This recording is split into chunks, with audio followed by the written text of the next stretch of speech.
आज हम बात करेंगे रानी पद्मिनी के बारे में। रानी पद्मिनी की कहानी तो आप सबने सुनी ही होगी।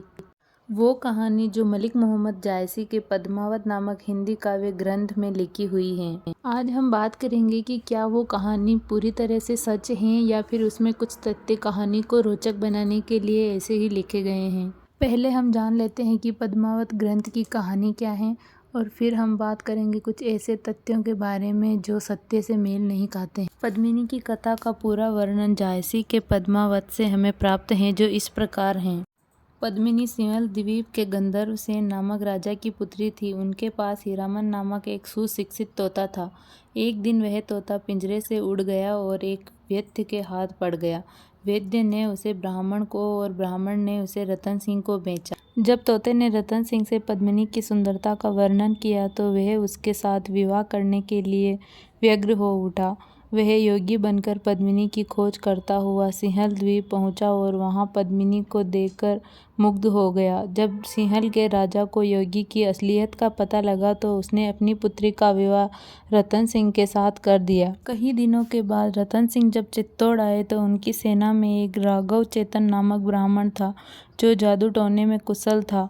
कुछ दिनों के बाद राघव चेतन का भेद खुल गया और उसे चित्तौड़ से निकालने की आज्ञा दी गई। चित्तौड़ से वह दिल्ली पहुंचा।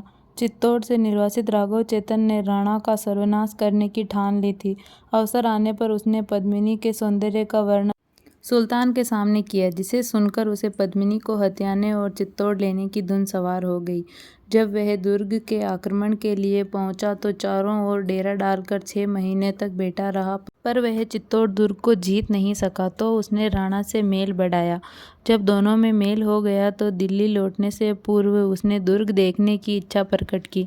राणा ने उसकी प्रार्थना को स्वीकार कर लिया और उसका दुर्ग में बड़ा आतिथ्य किया। इस अवसर पर उसने पद्मिनी का प्रतिबिंब दर्पण में दिखाई दिया। दुर्ग से लौटते समय उसको पद्मिनी को हथियाने की युक्ति सूझी। उसने विदाई देने के लिए आए हुए राणा को अपने खेमे में रोक लिया। जब राजपूतों ने उसे लौटाने को कहा तो सुल्तान ने उसके एवज में पद्मिनी को मांगा। जब यह बात पद्मिनी को पता चली तो उसने अपने सामंतों से मंत्रणा की और उन्हें राणा को छल से छुड़वाने का उपाय ढूंढ निकाला। 1600 डोलियों में पद्मिनी की सहेलियों के भेष में राजपूत सैनिक बिठाए गए और उन्हें सुल्तान के खेमे तक पहुंचाया गया। उनके पहुंचने पर अलाउद्दीन खिलजी के पास ये सूचना भेजी गई कि पद्मिनी आपके खेमे में आ गई हैं। वह थोड़े समय अपने पति से मिलकर सुल्तान की सेवा में उपस्थित हो जाएगी। सुल्तान ने इसकी स्वीकृति दे दी, परंतु राजपूत सैनिक ने रतन सिंह को छुड़वाकर चित्तौड़ की ओर भेज दिया।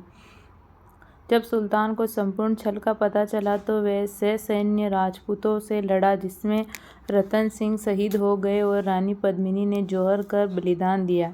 ये थी पद्मावत ग्रंथ वाली कहानी। अब हम बात करेंगे कुछ ऐसे तथ्यों के बारे में जो डॉक्टर ओझा के अनुसार सत्य नहीं हो सकते हैं। डॉक्टर ओझा ने इस संबंध में लिखा है कि इतिहास के अभाव में लोगों ने पद्मावत को ऐतिहासिक पुस्तक मान लिया है, परंतु वास्तव में वह आजकल के ऐतिहासिक उपन्यासों की सी कविताबंध कथा है, जिसका कलेवर इन ऐतिहासिक बातों पर रचाया गया है कि रतन सिंह चित्तौड़ का राजा था, पद्मिनी या पद्मावती उनकी रानी थी और अलाउद्दीन खिलजी दिल्ली का सुल्तान था, जिसने रतन सिंह से लड़कर चित्तौड़ का किला छीना था।